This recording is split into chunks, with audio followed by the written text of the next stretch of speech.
Hello my YouTube family. तो आज हम बात करेंगे कि अपना क्लाउड किचन मेन्यू कैसे बनाए कि कस्टमर को अपनी तरफ अट्रैक्ट कर सके, उन सारे होटलों को पीछे छोड़ दे और अपना क्लाउड किचन को ऊपर लेकर जाए। तो आज इस टॉपिक के ऊपर हम अच्छे से डिस्कशन करेंगे, क्योंकि देखो मैं भी एक क्लाउड किचन चलाती हूँ और मेरे भी बहुत सारे ड्रीम्स है कि रेस्टोरेंट खोलना है, कैफे खोलना है।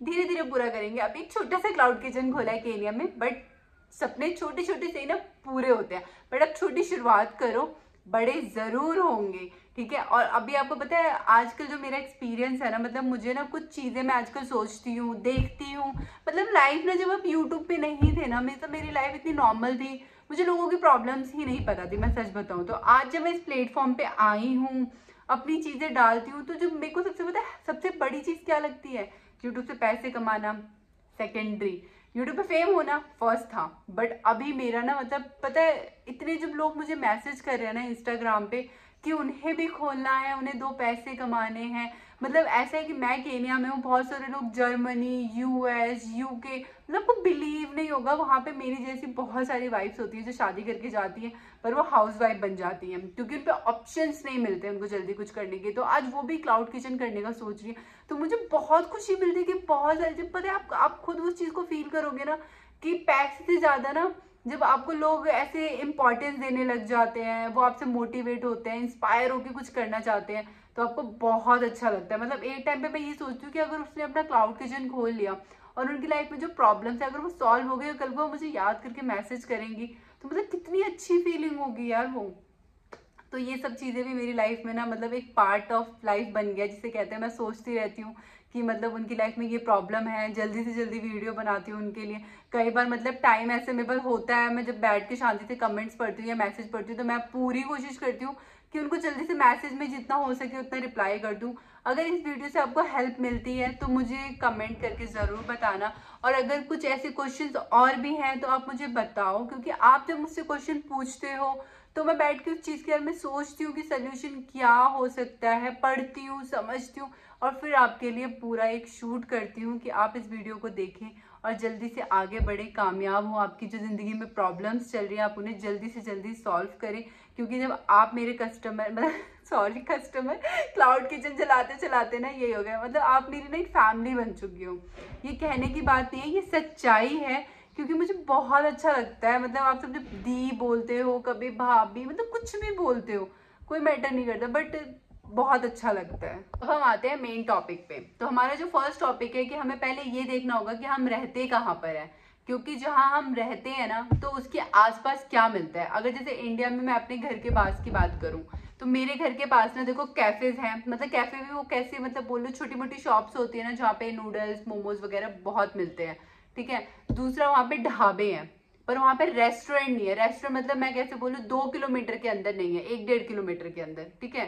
तो जो पूरी कॉलोनी बनी होती है ना, अगर आप उसमें कुछ ऐसा बेच रहे हो, शाही पनीर, कढ़ाई पनीर, तो उसमें क्या होगा, जैसे कोई जोमेटो और स्विगी खोलेगा ना और नियर बाय का जब आता है उस पर अगर आप रजिस्टर है तो आपका नाम सबसे पहले आएगा, पहले या दूसरे नंबर पे तो आएगा। और उसमें अगर आप कुछ होटल जैसा टेस्ट दे रहे होगे ना क्लाउड किचन से, तो लोग आपके पास आएंगे। तो आपको ये जरूर देखना है कि आपके नियर बाय, ये नहीं कि बर्गर की इतनी रेडियां लगती हैं शाम में, इतना सब कुछ लग रहा है, ठीक है। अगर रेडियां लग रही है तो चलो ठीक है, बट अगर कैफेज में भी 35 रुपए 40 रुपए का बर्गर मिल रहा है और आप भी खोल के 100 रुपए का बर्गर दोगे ना, तो लोग नहीं आएंगे, क्योंकि वो जो शॉप होती है ना वो सब भी अपने आप को रजिस्टर कर चुके होते हैं जोमेटो और स्विगी पे। तो आपको इन चीजों का भी ध्यान रखना है सेलिंग को लेकर। सेकेंड, आप ये कर सकते हो कि जैसे ही आपका जब आपने क्लाउड किचन खोला, आपने जोमेटो और स्विगी पे तो अपना डाल दिया, ठीक है, फिर भी ऑर्डर आने के चांसेस स्टार्टिंग में नहीं होते हैं। तो उसके लिए आप क्या कर सकते हो, पैम्पलेट्स बना सकते हो, ठीक है। अब आप क्या बेच रहे हो, जैसे अगर आपने टिफिन सर्विस स्टार्ट की, तो टिफिन सर्विस पता है कहाँ चलने के ज्यादा चांसेस होते हैं, जहाँ पे ऑफिसेज हो, कॉलेजेस हो, क्योंकि कॉलेजेस के आसपास ना पीजीज वगैरह भी होते हैं। तो आपको इन सब चीजों का भी ध्यान रखना है। और अपने मेन्यू को ना देखो, अगर आपको सारी चीजें बहुत अच्छे से आती है बनानी, अब देखो एक चीज और करके देखना, जैसे आपने शाही पनीर बनाया, ठीक है। अब जैसे देखो इतना तो मुझे भी पता है, जो क्लाउड किचन का सोच रहे हैं ना खोलने का, उनके अंदर ना कॉन्फिडेंस होता है, भाई मेरे खाने में स्वाद है तो मैं ये काम कर सकती हूँ। अभी सब लोगों का यही रहता है, जैसे मेरे साथ भी यही था सेम। मैंने कैसे खोला, मैं घर में बहुत अच्छा अच्छा बनाती थी, सब बोलते थे अरे बहुत अच्छा है भाभी, रेस्टोरेंट जैसा है, ये है वो है।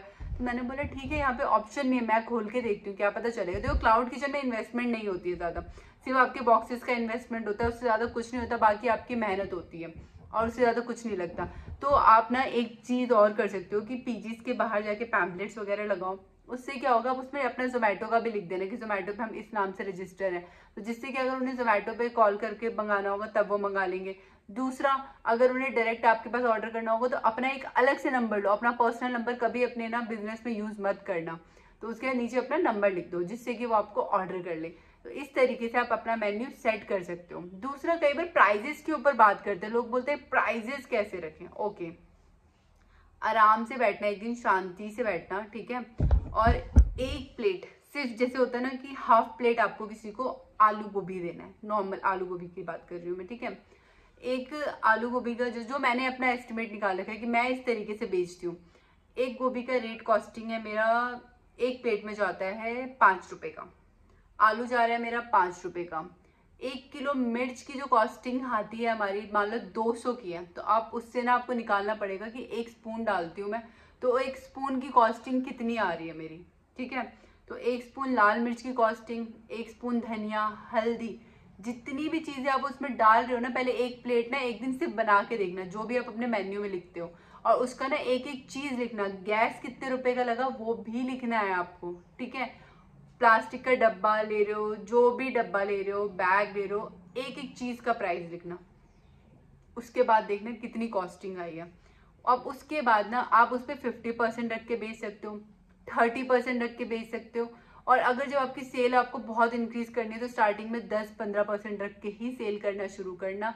ज्यादा हाई प्राइस स्टार्टिंग में रख दिया कि नहीं यार ये आलू गोभी की सब्जी तो 50 रुपए में बन गई है, मैं ऐसे 100 रुपए में थोड़ी ना दे दूंगी 50% रख के, तो आप ऐसा मतलब नहीं करने का सोचोगे। बट स्टार्टिंग में ना ऑर्डर्स नहीं आते, मैं सच बताऊं तो लोग पहले आपका टेस्ट करने के लिए, ट्राई करने के लिए मंगाएंगे, तो उस टाइम पे आप ऐसा कर सकते हो कि आप ना पहले मार्केट के ना अपने आसपास की शॉप्स का ना प्राइस पूछना कि कितना है कहाँ पे, ठीक है, या जोमेटो पे ही देख लेना, अगर वो 250 का बेच रहे हैं ना, अगर वो ऑफर में 250 का बेच रहे हैं, ठीक है, और आपको लगता है यार ये तो 50 रुपए में बन जाता है, तो आप उसका प्राइस 200 रख दो और कभी कभी उस पर डिस्काउंट लगा देना। तो इस तरीके से ना आपकी सेल इंक्रीज होने के बहुत ज़्यादा चांसेस होते हैं। तो आप इन सारे टॉपिक्स को लेके अपने प्राइस मेन्यू वगैरह बना सकते हो कि